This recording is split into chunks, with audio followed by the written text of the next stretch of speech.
So, it's been a month since the last time that I went out on the streets to take photos.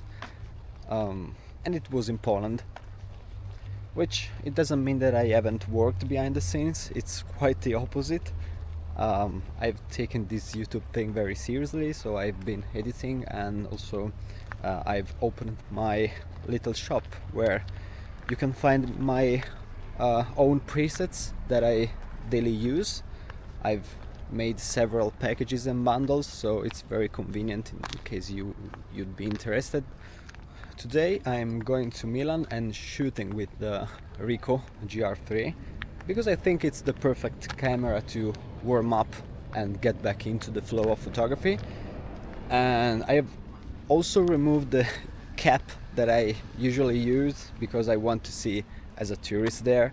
And I also brought my Italy hat. Even if I am Italian, they will not know. I don't talk to anyone, so yeah. Let's do this.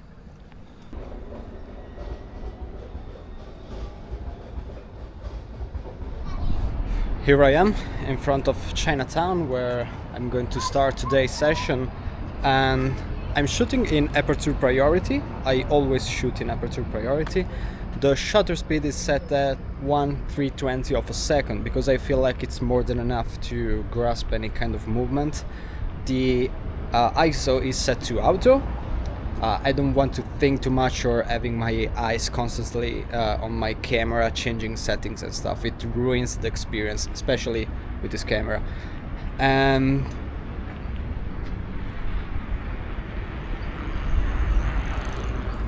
the aperture, it really depends. I'm not gonna say a number because I never rely on that entirely. But yeah, I'm also trying to... Here we are. And yeah, too much talking. Let's start.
Today kind of feels empty for some reason.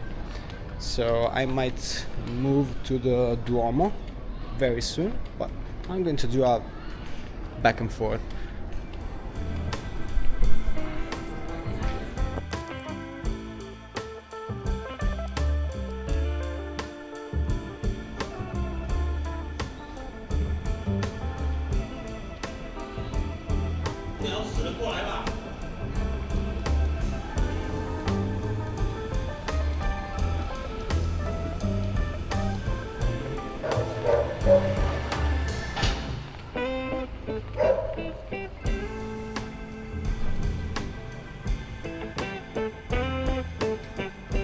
Oh, fucking hell, I can't believe it. I messed up here. I messed up here because of the slow autofocus of the Ricoh.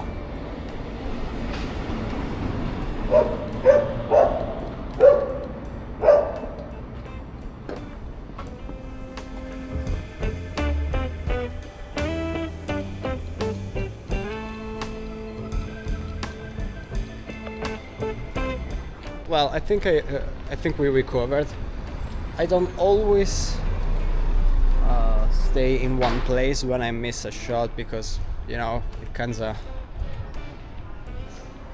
slow me down the wall thinking about the shot that I missed. So it's better to just forget it and keep moving. There are more shots to be taken, so yeah.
Okay, let's try this shot.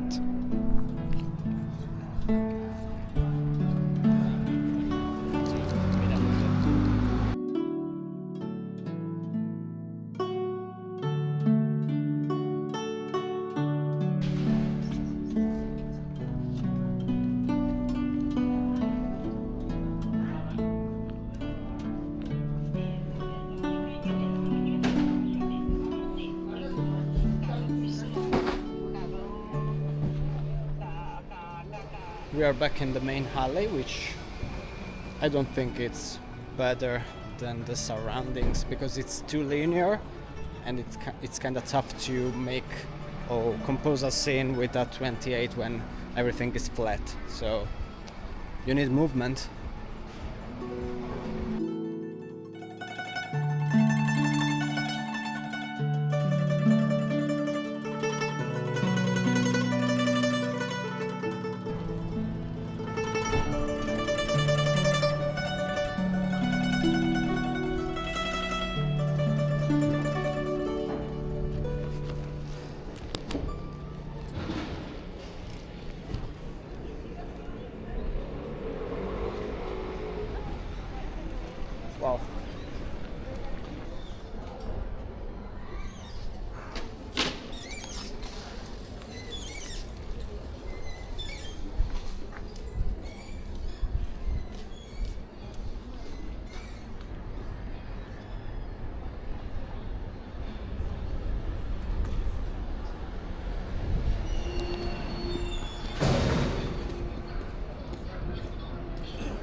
yeah, back to back second times that I passed by that bike, and same mirror.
They are not gonna stay here forever, so I'm composing.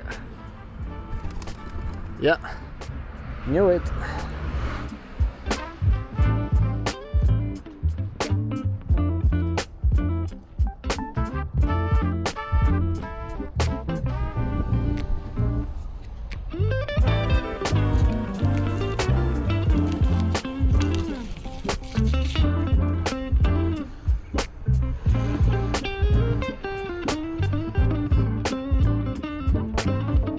The only problem I have with 28 is that I pass by details, like I don't notice them, because the 28 put me in a headspace where I just look at the bigger picture, you know.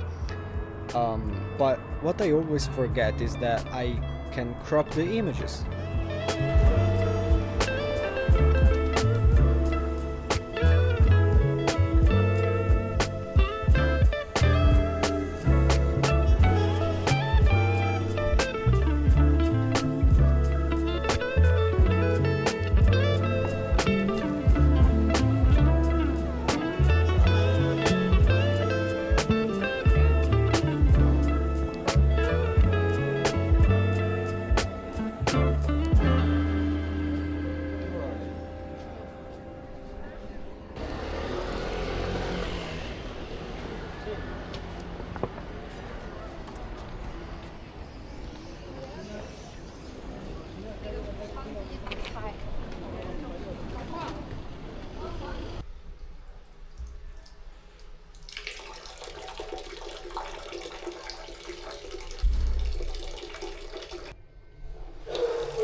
Let's keep going.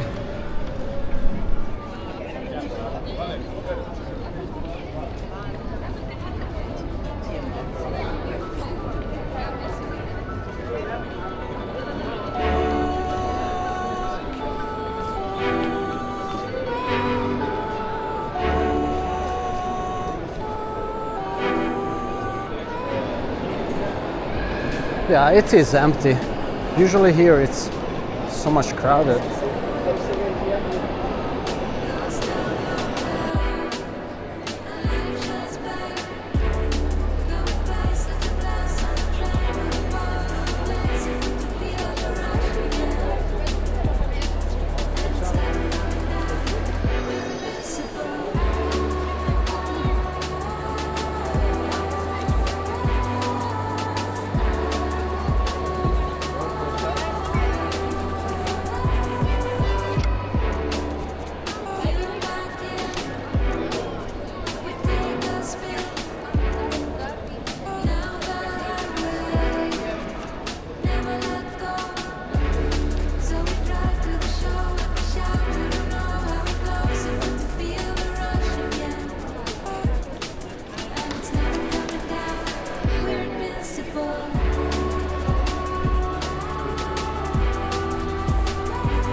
What a day it was. I missed so much taking photos, really, and I'm very confident that we did an amazing job today. So yeah, if you enjoyed this video, please let me know. Any kind of support really helped me and my channel grow, and yeah, blah blah blah. Thank you.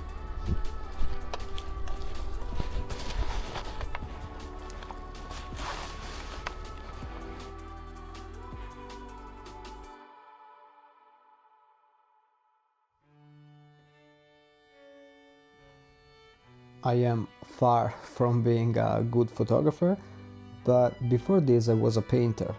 So I've always been a creative person, and creativity has always had to do a lot with me. And I've come to the conclusion that improvement in your craft doesn't come entirely by the active practice of it. What do I mean by active in this field? Well, basically just going out and taking photos. And I want to be clear, I don't want to underestimate the process of taking photos, but I'm just trying to give it its right dimension. I believe that knowledge, consciousness, and awareness of what you're doing really play a very huge part in your creative process. You could spend 20 hours going out, taking pictures at everything, but if you don't know what, how, and why you're doing it, I think the outcome is gonna be a disaster. So if you want to be a good photographer, you should surround yourself of knowledge about the entire field of photography. Books, films, movies, documentaries, everything related to photography. You need to feed your brain with it. And I don't think it's only that. The greatest artists of our more recent past, and not only, even the big ones from the past, were also deep connoisseurs of many other arts besides the one they practice it.